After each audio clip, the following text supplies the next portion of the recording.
នេះគឺជាព័ត៌មានសង្ខេបសកម្មភាពសំខាន់ប្រចាំសប្តាហ៍របស់សម្ដេចអគ្គមហាសេនាបតីតេជោហ៊ុនសែន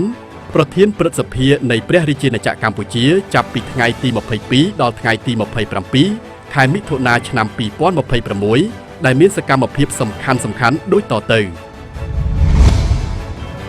នៅព្រឹកថ្ងៃប្រហ័សទី25ខែមិថុនាឆ្នាំ2026សម្ដេចអគ្គមហាសេនាបតីតេជោហ៊ុនសែនប្រធានព្រឹទ្ធសភានិងជាប្រធានគណៈបកប្រជាជនកម្ពុជា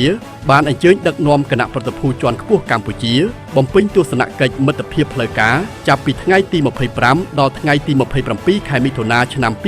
2026នៅសាធារណរដ្ឋប្រជាមានិតចិនក្នុងឱកាសបំពេញទស្សនកិច្ចនេះសម្ដេចតេជោហ៊ុនសែនបានជួបជាមួយថ្នាក់ដឹកនាំធំរបស់ចិនរួមមានជំនួបទ្វេភាគីជាមួយឯកឧត្តមស៊ីជីនពីងអគ្គលេខាធិការនៃគណៈកម្មាធិការមជ្ឈិមបក្សកុម្មុយនីសចិននិងជាប្រធានាធិបតីនៃសាធារណរដ្ឋប្រជាមានិតចិនព្រមទាំងមានជំនួបពិភាក្សាការងារដាច់ដោយឡែកពីគ្នាជាមួយឯកឧត្តមលីឈៀងមន្ត្រីនៃក្រមប្រឹក្សារដ្ឋចិននិងឯកឧត្តមចាក់លើជីប្រធានគណៈកម្មាធិការអចិន្ត្រៃយ៍នៃសភាតំណាងប្រជាជនចិនជាដើម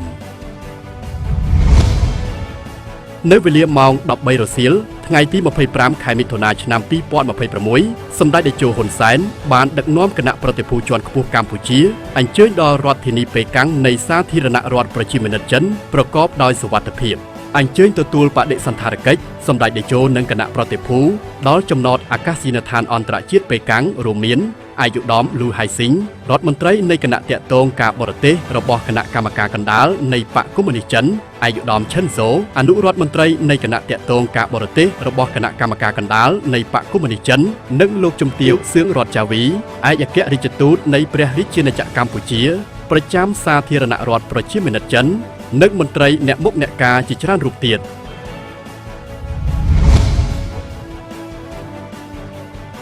នៅរសៀលថ្ងៃទី25ខែមិថុនាឆ្នាំ2026សម្ដេចតេជោហ៊ុនសែនបានអញ្ជើញជួបពិភាក្សាការងារជាមួយឯកឧត្តមចៅលជីប្រធានគណៈកម្មាធិការអចិន្ត្រៃយ៍នៃសភាតំណាងប្រជាជនចិនដែលជំនួបនេះធ្វើឡើងនៅមហាវិមានប្រជាជនចិនរដ្ឋធានីប៉េកាំងនៅក្នុងជំនួបនោះឯកឧត្តមចៅលជីបានសម្ដែងនូវការស្វាគមន៍យ៉ាងកក់ក្ដៅចំពោះសម្ដេចតេជោនិងគណៈប្រតិភូជាន់ខ្ពស់កម្ពុជាក្នុងឱកាសអញ្ជើញបំពេញទស្សនកិច្ចនៅក្នុងប្រទេសចិននាពេលនេះឯកឧត្តមបានហៅទំនាក់ទំនងកម្ពុជានិងចិនថាជាទំនាក់ទំនងមិត្តចាស់មិត្តដៃថែបដែលតែងតែជួយយកអាសាគ្នាទៅវិញទៅមកសម្ដេចតេជោហ៊ុនសែនបានអរគុណឯកឧត្តមចៅលជីចំពោះការស្វាគមន៍យ៉ាងកក់ក្ដៅចំពោះសម្ដេចនិងគណៈប្រតិភូកម្ពុជា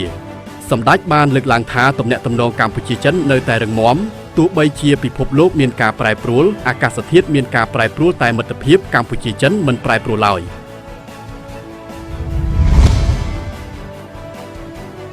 ក្នុងឱកាសដឹកនាំគណៈប្រតិភូជាន់ខ្ពស់កម្ពុជាបំពេញទស្សនកិច្ចមិត្តភាពផ្លូវការនៅរដ្ឋធានីប៉េកាំងនៃសាធារណរដ្ឋប្រជាមានិតចិន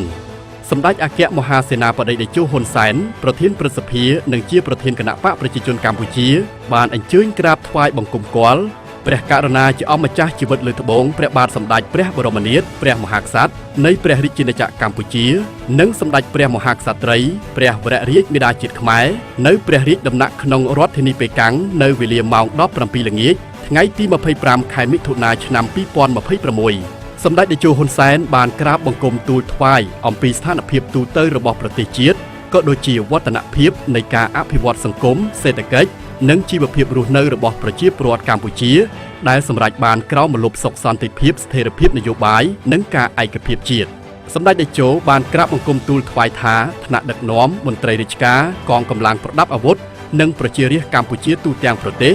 តែងចាត់ទុកព្រះរាជសុខភាពរបស់ព្រះករុណាជាអម្ចាស់ជីវិតលើត្បូងនិងសម្ដេចព្រះមហាក្សត្រីព្រះវររាជមាតាជាតិខ្មែរជាកិច្ចការដ៏សំខាន់បំផុតព្រោះព្រះអង្គទាំងទ្វេគឺជាទីគោរពសក្ការៈដ៏ខ្ពង់ខ្ពស់និងជានិមិត្តរូបនៃឯកភាពជាតិសាមគ្គីភាពនិងការបន្តវប្បធម៌អរិយធម៌ដ៏រុងរឿងរបស់ជាតិខ្មែរព្រះអង្គក៏បានសម្ដែងព្រះរាជហឫទ័យកោតសរសើរចំពោះការរីកចម្រើនជាបន្តបន្ទាប់របស់កម្ពុជានិងបានវិតម្លៃខ្ពស់ចំពោះកិច្ចខិតខំប្រឹងប្រែងរបស់ថ្នាក់ដឹកនាំរាជរដ្ឋាភិបាលក្នុងការថែរក្សាសុខសន្តិភាពស្ថិរភាពនិងជំរុញការអភិវឌ្ឍរីកចម្រើន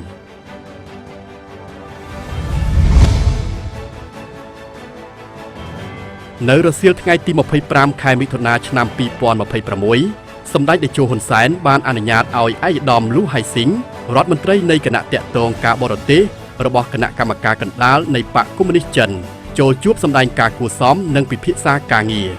នៅក្នុងជំនួបនោះឯកឧត្តមលូហៃស៊ីងបានសម្ដែងនូវការស្វាគមន៍យ៉ាងកក់ក្ដៅចំពោះដំណើរទស្សនកិច្ចរបស់សម្ដេចតេជោនិងគណៈប្រតិភូមកកាន់ប្រទេសចិននៅពេលនេះឯកឧត្តមបានចាត់ទុកដំណើរទស្សនកិច្ចរបស់សម្ដេចតេជោថាគឺជាចលករដ៏សំខាន់ក្នុងការពង្រឹងបន្ថែមទៀតនូវមិត្តភាពដៃថែបរវាងកម្ពុជានិងចិនសម្ដេចតេជោ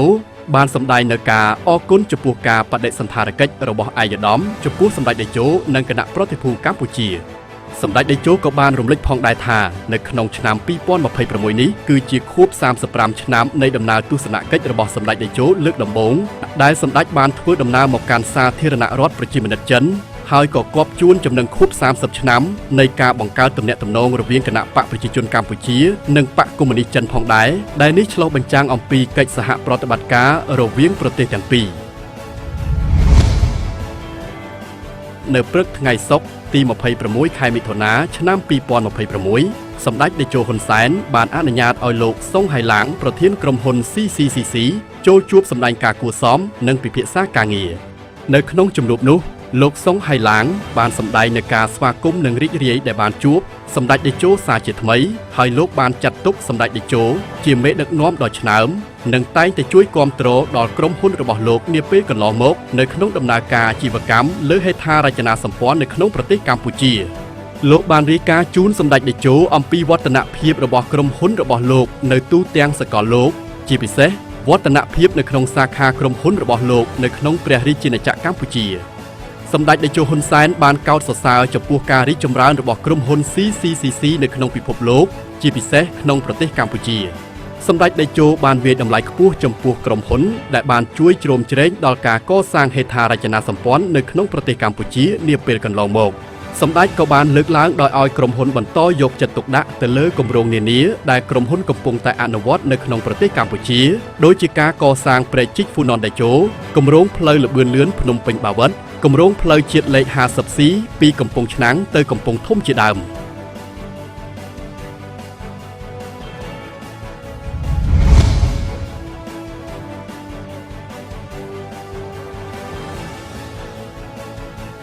នៅព្រឹកថ្ងៃសុក្រទី26ខែមិថុនាឆ្នាំ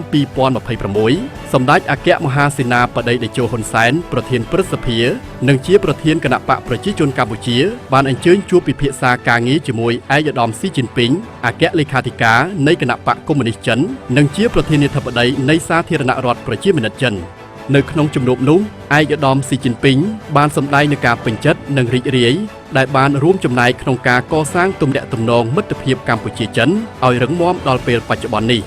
ឯកឧត្តមបានលើកឡើងថាទំនាក់ទំនងកម្ពុជានិងចិនគឺមានភាពរឹងមាំដូចជាផ្ទាំងសិលាដូចនេះដែរឯកឧត្តមប្រជាធិបតីក៏បានរំលឹកអំពីដំណើរទស្សនកិច្ចរបស់ឯកឧត្តមមកកាន់ប្រទេសកម្ពុជាកាលពីឆ្នាំ2025កន្លងទៅដែលបានជំរុញបន្ថែមទៀតនៅទំនាក់ទំនងរវាងប្រទេសទាំងពីរឲ្យកាន់តែរឹងមាំជាពិសេសគឺការអនុវត្តការកសាងនៅសហគមន៍ជោគវាសនារួមកម្ពុជាចិនគ្រប់រដូវកាលក្នុងយុគសម័យថ្មីសម្ដេចតេជោហ៊ុនសែនបានសម្ដែងនូវការអរគុណចំពោះការបដិសណ្ឋារកិច្ចរបស់ឯកឧត្តមប្រធានាធិបតីចំពោះសម្ដេចនិងគណៈប្រតិភូសម្ដេចតេជោបានពេញចិត្តចំពោះការលើកឡើងរបស់ឯកឧត្តមប្រធានាធិបតីជុំវិញទំនាក់ទំនងកម្ពុជានិងចិនសម្ដេចបានលើកឡើងថាកម្ពុជានិងចិនគឺជាមិត្តដៃថែបហើយបើទោះបីជាពិភពលោកមានការប្រែប្រួលនិងអាកាសធាតុមានការប្រែប្រួលបែបណាក្តីតែមិត្តភាពរវាងកម្ពុជាចិនមិនមានការប្រែប្រួលឡើយនៅរសៀលថ្ងៃទី26ខែមិថុនាឆ្នាំ2026សម្ដេចអគ្គមហាសេនាបតីតេជោហ៊ុនសែនប្រធានព្រឹទ្ធសភានិងជាប្រធានគណៈបកប្រជាជនកម្ពុជាបានអញ្ជើញជួបពិភាក្សាការងារជាមួយឯកឧត្តមលីឈៀងនាយករដ្ឋមន្ត្រីនៃក្រមប្រឹក្សារដ្ឋនៃសាធារណរដ្ឋប្រជាមានិតចិននៅមហាវិមានប្រជាជនចិននៅក្នុងជំនួបនោះថ្នាក់ដឹកនាំទាំងពីរបានពិភាក្សាគ្នាអំពីការពង្រឹងពង្រីកទំនាក់ទំនងកិច្ចសហប្រតិបត្តិការរវាងប្រទេសទាំងពីរឲ្យកាន់តែមានភាពល្អប្រសើរបន្ថែមទៀត